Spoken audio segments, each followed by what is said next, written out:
नहीं, मैंने तो इधर कोई बकरी नहीं देखी है।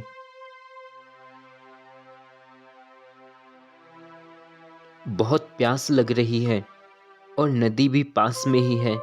चलो थोड़ा पानी ही पी लेता हूँ।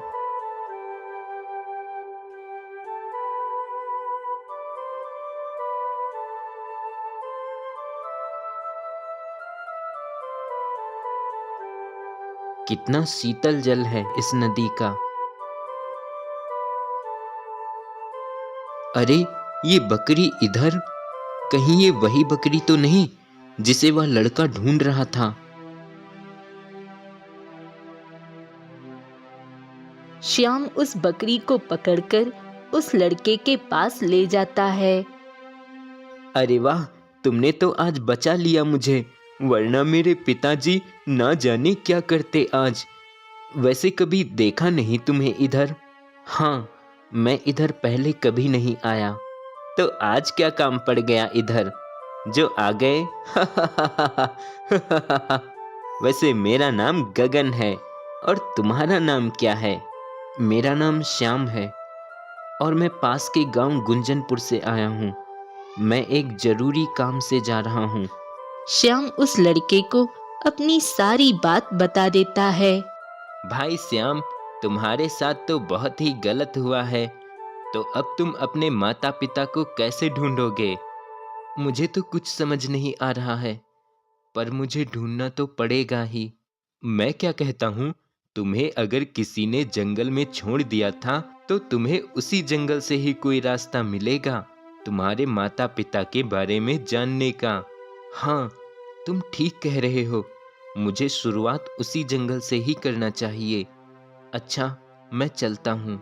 श्याम अब जंगल की ओर निकल पड़ता है कि तभी जंगल शुरू होते ही एक झोपड़ी दिखाई देती है।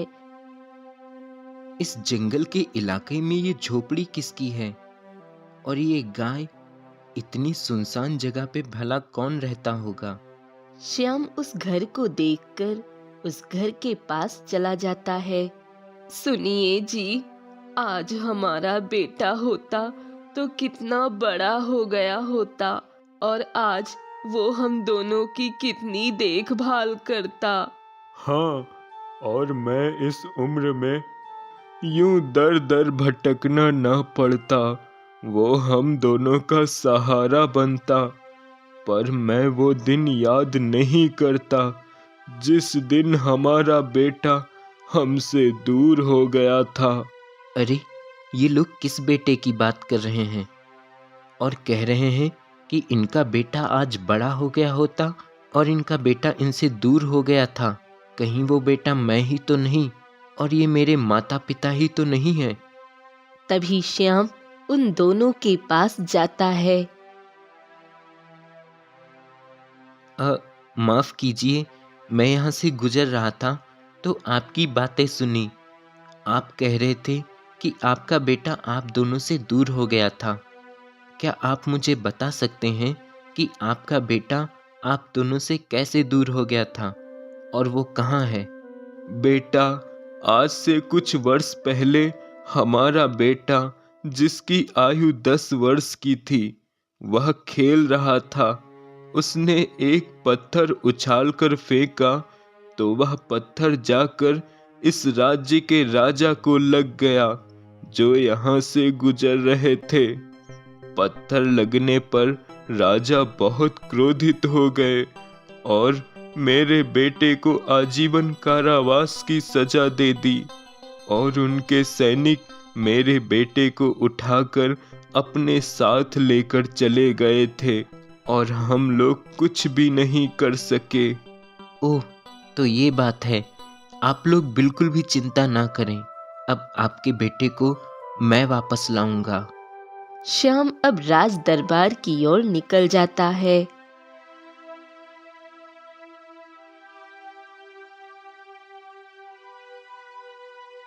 महाराज की जय हो। महाराज, मैं इसी राज्य के एक गांव में रहता हूँ और मैं आपके पास एक फरियाद लेकर आया हूँ। महाराज, जंगल के पास एक झोपड़ी में 2 वृद्ध पति पत्नी रहते हैं जिनका बेटा आपके राजमहल में कैद है। महाराज, उनकी जो भी गलती थी उसकी सजा अब माफ कर आप उसे एक जीवन दान दे महाराज। महाराज, उसके माता पिता अब बूढ़े हो गए हैं, उन्हें उनके बेटे की जरूरत है। खामोश! कौन हो तुम और कब से मेरे सामने खुद ही फैसले किए जा रहे हो? क्या तुम ये नहीं जानते कि मैं तुम्हें भी सजा दे सकता हूं, इससे पहले कि मैं क्रोध में आ जाऊं और तुम्हें भी सजा दूं? निकल जाओ यहां से। राजा श्याम की एक न सुनता और श्याम राजमहल से बाहर आ जाता है और वह राजमहल के बाहर ही बैठा रहता है। तभी शाम को मंत्री जब बाहर आता है, अरे, तुम अभी गए नहीं? तुम यहाँ क्यों बैठे हो? क्या तुम्हें जरा भी डर नहीं? तुम यहाँ से चले जाओ, वरना तुम्हें भी कारावास की सजा हो जाएगी और फिर तुम्हारे माता पिता आएंगे तुम्हारी फरियाद लेकर। माफ करना मंत्री जी, मेरे माता पिता नहीं हैं।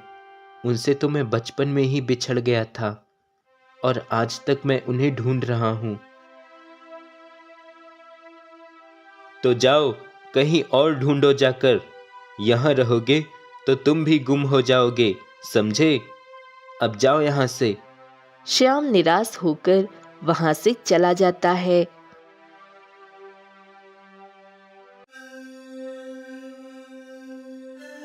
बेटा, बेटा रुको।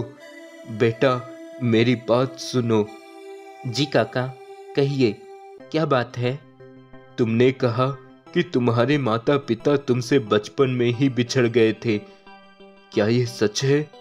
हाँ काका, ये सच है, क्योंकि मैं जिसके साथ रहता था उन्होंने मुझे बताया था कि उन्होंने मुझे एक जंगल में पाया था और वो मुझे अपने साथ ले गए और मेरा पालन पोषण किया। यह सुनकर बूढ़ा व्यक्ति बहुत खुश हो जाता है। मैं जानता था कि ईश्वर एक दिन जरूर ये दिन लाएगा और वो इंसाफ भी करेगा। काका, आप ये क्या कह रहे हैं? मुझे कुछ भी समझ नहीं आ रहा। बेटा, मैंने ही तुम्हें जंगल में छोड़ा था। क्या? आपने मुझे जंगल में छोड़ा था? पर क्यों? इसका मतलब आप जानते हैं मैं कौन हूं?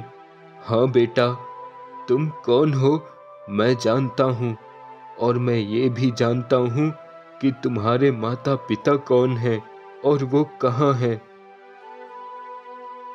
बेटा, आज से कई वर्ष पहले एक जादूगर रात के अंधेरे में राजमहल के अंदर आ गया और राजा साहब के कक्ष की ओर जा रहा था कि मैंने उसे देख लिया था और पीछे पीछे मैं भी चला गया और वहां जाकर देखा। क्या मैं अपना राजपाट तुम्हें दे दूं? ये क्या बकवास कर रहे हो?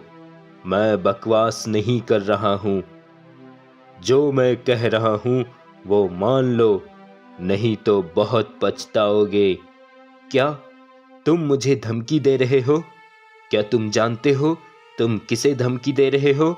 मैं एक राजा हूं और राजा को धमकी देना तुम्हारे लिए ठीक नहीं है।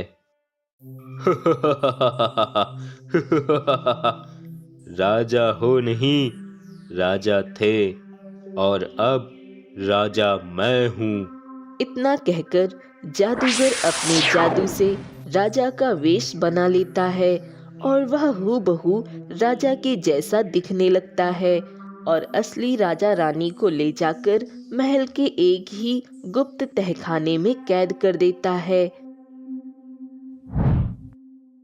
ऐ माली, जबकि तूने सब देख ही लिया है और ये जानते हो कि मैं कौन हूं और मेरी ताकत कितनी है, तो अब ये राज तूने अगर किसी को बताया तो तुम्हारा क्या हश्र होगा ये तुम भी नहीं जानते। नहीं नहीं नहीं नहीं, मैं किसी को कुछ नहीं कहूंगा। हाँ, ये हुई ना बात, तो फिर ठीक है। ये लो इस बच्चे को, इसे ले जाकर जंगल में डाल दो, वहां कोई इसे जंगली जानवर खा लेंगे। माली उस बच्चे को जंगल लेकर चला जाता है। और इस तरह उस जादूगर ने तुम्हारे माता पिता को कैद कर दिया था और मेरे हाथों तुम्हें जंगल में छुड़वाया था। काका, तो अब मैं मेरे माता पिता को कैसे बाहर निकालूं? बेटा, उस जादूगर से लड़ाई में जीत